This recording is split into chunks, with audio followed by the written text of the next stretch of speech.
Magandang araw po. Welcome po sa aking channel, Love9 TV. Patalas sa 10. Meron po ba kayong mga properties na napapabayaan or non-performing assets? Plan nyo yung ibenta, pero wala kayong oras sa pagbibenta nito.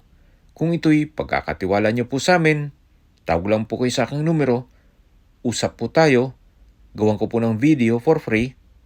Yes, libre po, wala po kayong babayaran. Tutulungan pa namin kayong mabenta ang inyong property.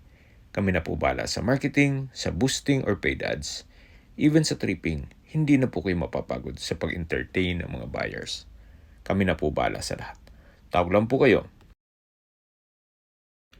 Nandito po tayo ngayon sa Dasmariñas, Cavite kung saan meron po tayong bagong video presentation, isang residential property na may lot area na 1,000 square meters. Possible po ito maging commercial, gawa ng ito'y nasa main road at malapad po ang daan. Ito po'y titulado, buhay po ang may-ari, kaya wala po kayo maging problema sa documentation o sa transfer ng title. Patag na patag po ang lupa, kaya usable po lahat. Wala pong masasayang. May access na rin po dito ng tubig, kuryente at internet provider. Gawa ng marami na rin pong kabahayan dito sa area. Napakatahimik po ng lugar, sariwang hangin at malamig po ang klima.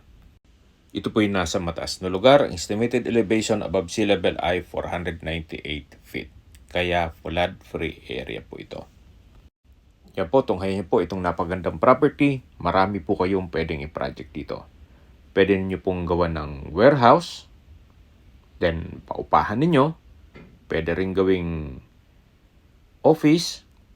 Kung meron man po kayong kumpanya, pwede rin pong apartment o di kaya'y resort and events place. At kung sakali man po na marami kayong pondo, pwede rin pong gawa ng commercial building.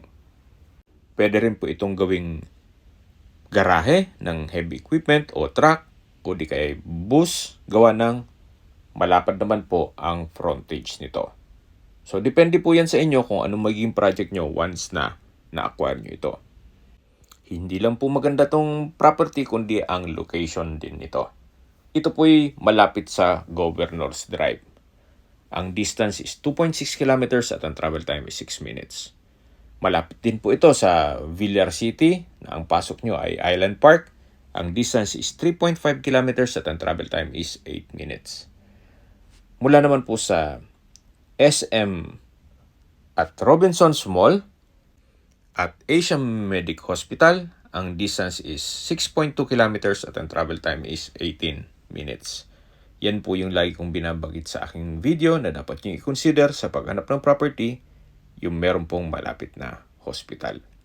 Hindi ko naman po sinasabing sakitin kayo, yun naman po ay for emergency purpose lang naman.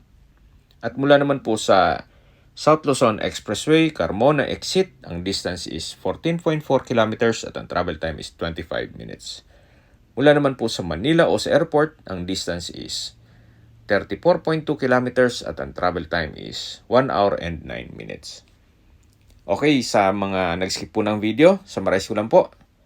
Ito pong property ay nasa Dasmariñas, Cavite at may lot area ng 1,000 square meters. Ito po ay titulado at buhay po ang may-ari. Along Barangay Road po ito, kaya possible po maging commercial area. Sa presyo na po tayo, binebenta po ito ni owner sa halagang 11,000 pesos per square meter. Kung may mga katanungan po kayo, tawag lang po kayo sa aking numero. At sa mga kababayan naman natin nasa ibang bansa, meron po akong Telegram. At sa mga iPhone user naman may iMessage, meron din pong email, Skype, Viber at WhatsApp. Same number lang po, 0917-316-3399. Sa mga nagtatanong naman po ng aming Facebook, meron po aming Facebook page na Love9 TV at Facebook Reels video. Meron din pong TikTok at Instagram. Meron din po kami ibang YouTube channel na The Love9 TV channel at Love9 TV Listings. Sana po na ibigyan yung aming video presentation. Paki-like and subscribe na lang po sa aking channel para ma-update din po kayo sa aking future listings. Kung sakali po hanap nyo yung mas malaking sukat na lupa, meron din po kami ibang listings na pwede nyong pagpilian. Huwag po kayong mag-atubiling tumawag sa amin, then let us know your budget para malaman namin kung anong property pwede namin i-alok sa inyo. Sa lahat pong viewers, subscriber at tiwala po sa amin.